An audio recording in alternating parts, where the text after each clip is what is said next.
I thought I was just pulling a frozen puppy out of a ditch. 6 months later, a vet would tell me he wasn't really a dog at all. It was broad daylight outside Bozeman, Montana, the kind of winter sun that looks warm but bites straight through your jacket. My name is Caleb. I'm 45. And that afternoon, I was driving home from a volunteer shift at the local shelter, just letting the heater fight with the cold and not thinking about much. Then I heard it over the noise of the tires. Not a bark, not a whine, just this broken little sound like someone trying to cry with no voice left. I slowed down and saw a dark shape in the snow-filled ditch. At first, I honestly thought it was a trash bag someone had lost off the back of a truck. But when I got out and squinted against the glare, the trash moved. He was tiny, maybe 8 weeks old, a 2-month-old German Shepherd puppy with a dark gray coat that almost blended into the dirty snow. Half his body was buried, paws sticking out at a weird angle, eyes dull and glassy like he'd already given up. His legs were too big for that little body, and there was frost clinging to his whiskers. He tried to lift a paw when I knelt beside him and couldn't even finish the movement. His chest barely rose. You don't need a thermometer to know when a puppy isn't going to make it to nightfall. I slid my hands under him as gently as I could, and he felt like lifting up a wet towel out of the sink, heavy in all the wrong ways, completely limp. I shoved him under my coat, against my sweater, trying to press my warmth into that freezing little body. And that's when he made his first sound. Right there against my chest, that tiny bundle drew in a breath and tried to let out a quiet, cracked little howl like he was calling for someone who never came. By the time I pulled into my driveway on the edge of Bozeman, I could barely feel my own fingers. But all I could think about was the tiny weight under my coat, that little body right up against my chest. I got the door open with my shoulder, kicked off my boots, and went straight to the kitchen. Old muscle memory from fostering dogs kicked in before my mind even caught up. Blanket on the floor. Space heater dragged out from the hall closet. Hot water on the stove for a makeshift heating pad. I laid him down on an old quilt and really saw him for the first time under normal light. Just a rescued puppy, barely 2 months old, dark gray coat matted with ice, ears a little stiff at the tips. His skin felt paper thin under my hands, and when I touched his paws, he didn't even try to pull away. I wrapped the warm bottle in a towel and eased it against his belly, then under his chest, moving slow so I didn't burn him. For a while, there was no reaction at all. Then his back twitched once, like his body was arguing with the cold. I warmed up some chicken broth, watered down and just barely above lukewarm. Held the bowl under his nose until he sniffed, blinked, and clumsily lapped at it a few times. 3, maybe 4 tiny sips, and that was all he had. He didn't curl up next to the heater or against my leg. He turned himself somehow so his nose pointed straight at the small kitchen window where you could see the white field and the dark line of hills. Then he just folded into a little ball and went limp with sleep. I pulled up a chair beside him and stayed there. Didn't turn on the TV, didn't touch my phone. Every few minutes, I leaned down to watch his chest to make sure it still moved. Sometimes it was so shallow I slid my hand under his ribs just to feel that faint thump of a heartbeat. Hours passed like that. Quiet house, humming heater, puppy breathing in tiny, fragile waves. And right before dawn, when the sky outside turned that pale blue over the snow, he suddenly drew in a long breath in his sleep and let out this thin, shaky sound. Not a whine, not a bark. A soft, stretching howl, almost like a wolf calling back to something out there in the dark hills. By the time the sun really came up, he was warm enough to scare me in a different way. Now I was afraid of hoping too much. He was still on that old quilt in the kitchen, breathing a little deeper, eyes half open and actually following my hand when I moved it. Those gray eyes weren't empty anymore. Still guarded, but there was somebody home behind them. I wrapped him in a towel, tucked him against my chest again, and carried him out to the truck. The air outside bit at my face, and I remember thinking how this tiny rescued puppy had already taken more cold than most people I know. At the clinic, they took us straight into an exam room. The tech laid him on the table, and he just lay there, quiet, not fighting, not fussing, just watching with those serious eyes. Dr. Moreno came in, gave me a quick look, then focused on him like the rest of the world didn't exist. She checked his gums, listened to his heart, flexed his little paws, felt along his spine. Frost damage on the ear tips and pads, some dehydration, but his heart sounded steady, lungs clear. She shook her head, almost to herself. For a 2-month-old this small out there all night in that temperature, he wasn't supposed to make it, she said softly. They scanned for a microchip. Nothing. No collar, no tag, no missing posters in their system that matched a dark gray baby like this. If I didn't claim him, he'd go into a shelter that was already too full of dogs people never came back for. I looked at him, this quiet little survivor with the stone-colored eyes, and the name just landed in my chest. Quartz. Back home, Quartz ate, slept, and started to trust my hands. But he wasn't like other puppies I'd fostered. He didn't bark at every sound. He made low, short noises, and sometimes at night he'd sit on the windowsill and stare toward the hills. One night I called his new name, expecting him to jump down and run over. Instead, he stayed there, perfectly still, watching the dark line of mountains, while somewhere far off, a real wolf started to howl, and he lifted his head like he understood. That little body didn't stay little for long. A few weeks after that first night, Quartz was moving around the house like he owned every floorboard. He knew my voice now, came when I called most of the time, bumped his nose into my hand like any grateful rescued puppy would. But the way he filled out, that part didn't feel like any puppy. By the time he hit 4 months, he was already bigger than a lot of adult dogs I'd seen at the shelter.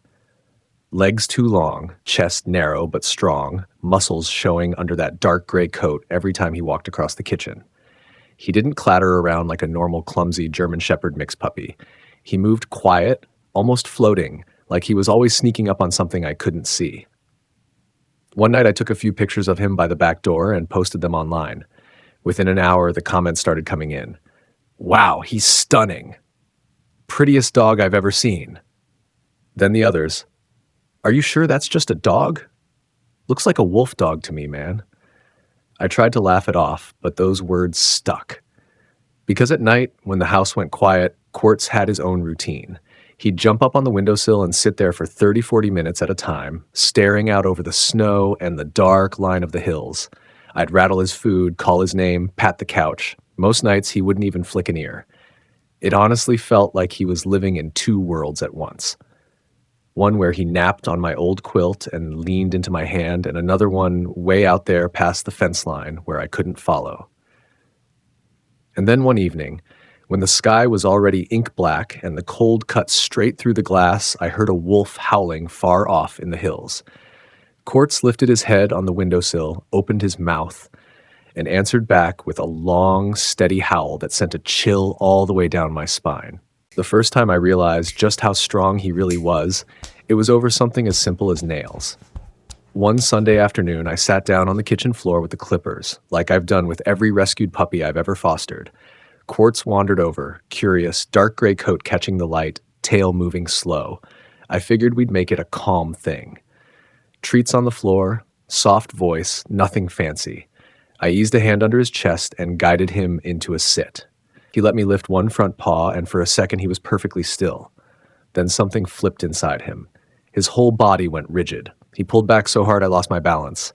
There was this deep, panicked growl, not angry, just pure fear with teeth behind it. He yanked his paw out of my hand like I weighed nothing and twisted away, claws scraping across my arm. I looked down and saw 3 long red lines along my skin. Not deep, not serious, but they were from a split second and 0 real effort on his part. If he ever truly panicked, it was pretty clear I wouldn't be able to hold him. At our next vet visit, Dr. Moreno watched him move around the exam room. He didn't sniff like a typical German Shepherd puppy, bouncing from corner to corner. He paced low and silent, circling, eyes tracking every sound in the hallway like he was mapping exits. She folded her arms and sighed. "Caleb, I don't think he's just a big mix," she said quietly. "He's healthy, but there's something else going on here. I'd feel better if someone who works with wild canids took a look." That's how the name came up. A wildlife biologist, Dr. Priya Patel, who consulted on wolves and hybrids in our area. We booked an appointment, agreed they'd observe him first, maybe run tests if it made sense. Driving home that day, Quartz lay in the back seat, head on his paws, eyes on the passing snow. I caught his reflection in the rearview mirror, and for the first time, the thought actually formed in words. What if I hadn't just brought a lost puppy into my house, but a small piece of something wild that was never meant to live in someone's living room? He made that specialist waiting room look too small. On the day of the consult, Quartz walked in beside me on a loose leash, quiet, no barking, no whining. He just looked around at every door, every person, every sound. Tail low, but not tucked, ears up, eyes sharp. If you didn't know better, you'd say he was calm. I knew it was him taking inventory. We went into a separate room, and Dr. Priya Patel joined us. She didn't rush to pet him like most people do when they see a big, striking German Shepherd puppy. She just stood there for a moment and watched how he shifted his weight when a dog barked in the hallway, watched how his eyes moved to the door before the tech even knocked, watched how he paced once, slow and low, then settled exactly where he could see both exits. "He doesn't look dangerous right now," she said quietly, "but this rescued puppy is definitely not a typical pet. If we want to do right by him, and by you, we should run DNA. It's not about a label, it's about knowing what he needs." They drew blood from his leg while I held his head and whispered nonsense into his ear. He didn't flinch, just watched the needle like he was filing it away in some mental folder. Paperwork, signatures, the usual talk about lab times. "Could be a few weeks," she warned. On the way home, I tried to pretend everything was normal. We played in the yard, ran through basic commands. But now I noticed how he moved along the fence line, testing each post, lingering at the places where the wood had started to rot. One afternoon, a deer flashed past the back lot. Before I could even call his name, Quartz gathered himself and cleared the fence in 2 effortless bounds most shelter dogs wouldn't even attempt. That night, I didn't stay awake because I was afraid of him. I stayed awake because for the first time, I was afraid I might not be enough for whatever the DNA would say he really was. The day the results came in, he was lying at my feet like the calmest dog in the world. We were back in that same exam room. Quartz stretched out on the cool floor, head on his paws, looking for all the world like a well-behaved, brave pup who had nothing more dangerous on his mind than a nap. I rested my heel against his side, just to feel him breathing. Dr. Moreno sat by the computer, and Dr. Patel stood beside her, reading the screen. They didn't say anything at first. That silence felt louder than any bad news I'd ever heard. Finally, Dr. Patel turned the monitor a little so I could see. There it was in numbers and bars and tiny print. Roughly 70% gray wolf, 30% German Shepherd. High-content wolf dog, not just a tall German Shepherd mixed puppy who grew a little funny. She didn't dramatize it, she just laid it out, steady and clear. These animals need space, real space, secure, purpose-built fencing, a structured life. People who understand wild canids, who don't expect them to curl up and be couch decorations. "This isn't a bad dog situation," she said. "It's a wrong environment problem waiting to happen." They walked me through the legal side. Our county had rules about hybrids, inspections, liability. If there was ever an incident, even a scared nip, the consequences for him could be irreversible. All the while, Quartz inched closer until his dark gray coat was pressed against my boot, eyes half closed, trusting me the way that tiny 2-month-old rescued puppy had trusted the heat of my chest in that first night. One thought just kept looping in my head. If I love him this much, how do I hand him to anyone else? Dr. Patel watched me for a long moment, then spoke softly. "Caleb, sometimes the most loving thing we do isn't what we pictured. Would you be willing to at least talk about a wolf dog sanctuary for him?" I was angry, but not at him. Sitting in the truck after that appointment, I could feel the heat in my chest, and none of it was aimed at this quiet rescued puppy with the dark gray coat stretched out on the back seat. I was mad at the idea of someone breeding wolf and dog for fun, then tossing a 2-month-old into a snowbank when it stopped being convenient. At home, Quartz did what Quartz always did. He followed me inside, circled once, then curled up by the door and fell asleep with his head resting on my boots like he was afraid I'd walk out without him. Every now and then he twitched and let out those soft, muffled sounds in his sleep, halfway between a whine and a tiny howl. I opened my laptop and started reading. Sanctuaries, regulations, what life looks like for wolf dogs who end up in the right kind of place. Big enclosures, trees, rocks, other animals that move like they do, people who understand that they're not oversized house pets. I found a nonprofit sanctuary in the mountains a couple of hours from Bozeman. They specialized in high content animals, had layers of fencing, staff on site, vets, behaviorists. They took my call, listened to Quartz's story, asked for photos and video. I sent everything, him as a tiny frozen bundle, him growing into this long-legged shadow with those serious eyes. They wrote back and said he sounded like a candidate. He'd have room to run, a secure place to live, other wolf dogs to learn from. I could come as often as I wanted, volunteer, be part of his life, but he wouldn't be sleeping beside my bed anymore or racing to the door when my keys hit the lock. That night, he climbed onto the window ledge again, watching the dark line of hills. When the distant howls started, he lifted his head and answered them. And for the first time, I let myself wonder if, deep down, he'd been choosing that world over my living room the whole time. The drive to the sanctuary felt longer than it really was. Snowbanks on both sides of the mountain road, trees heavy with frost, my hands a little too tight on the wheel. Quartz rode in the back, lying down at first, then sitting up as the air changed, nose working overtime at whatever scents were slipping in through the vents. When we pulled in, the first thing I saw were the fences. High, double-layered, solid, inside them. Trees, rocks, platforms, little shelters. And moving between all of that, other wolf dogs, bigger than Quartz, some pale, some dark, all of them looking like they belonged there. The staff didn't rush us. They watched him step out of the truck, watched how he held his tail, how his ears moved, how he took in the smells. He didn't try to hide behind me like a scared rescued puppy. He did what he always did, stood still for a second, lifted his head, pulled the cold air deep into his lungs. Eyes bright, alert, curious. We started with introductions through the fence. A couple of hybrids trotted over, noses pressed to the wire, tails loose and easy. Quartz went up to meet them, feet planted, no crouching, no shrinking.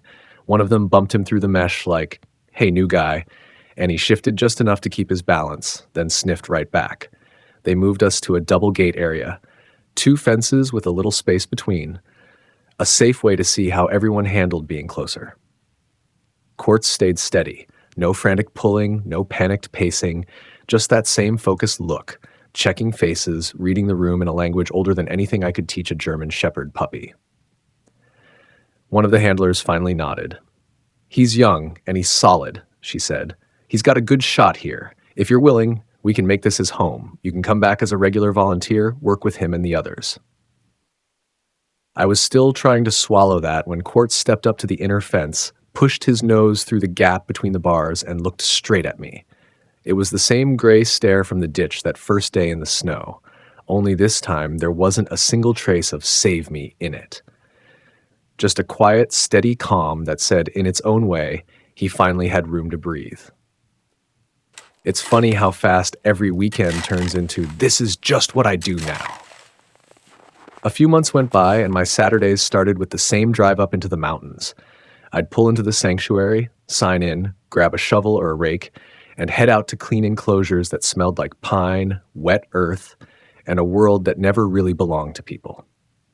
Quartz would spot me before I even reached his section. That same dark gray coat I first saw buried in snow now flashed between trees and rocks as he ran with his group, longer legs, bigger chest, moving with a kind of confidence I never saw in my small backyard. He'd break off from the others, come up to the fence when he heard my voice, press his nose through the wire for a second like, "Yeah, I know you. I remember." I still brought treats. I still talked to him like he was the same 2-month-old German shepherd mixed puppy I pulled out of that ditch. But I could see the difference. He wasn't clinging to me anymore. He was part of something larger now, a loose, wild family that made more sense to his bones than my kitchen ever could. On breaks, I'd sit on a stump, watching him race the others up a slope, stop to sniff the wind, throw his head back, and howl without any hesitation. When I look at him now, I can see how this little guy's journey from abandonment to rehabilitation shows how important nonprofit rescue groups really are, and how many hands it actually takes to give one rescued puppy a real chance. People like to say love is enough. I used to believe that. But I've learned the hard way that caring for a rescued puppy is more than love. It's responsibility. It's pet care. It's making the choice that keeps them safe even when it means you go home to an empty house. I still miss him every time I hang up his old leash by the door. I still catch myself listening for his paws on my floor at night. But when the wind is right and I hear a distant howl from the hills, it doesn't scare me anymore. It just reminds me that sometimes doing right by them means letting their heart live where it was always pulling them.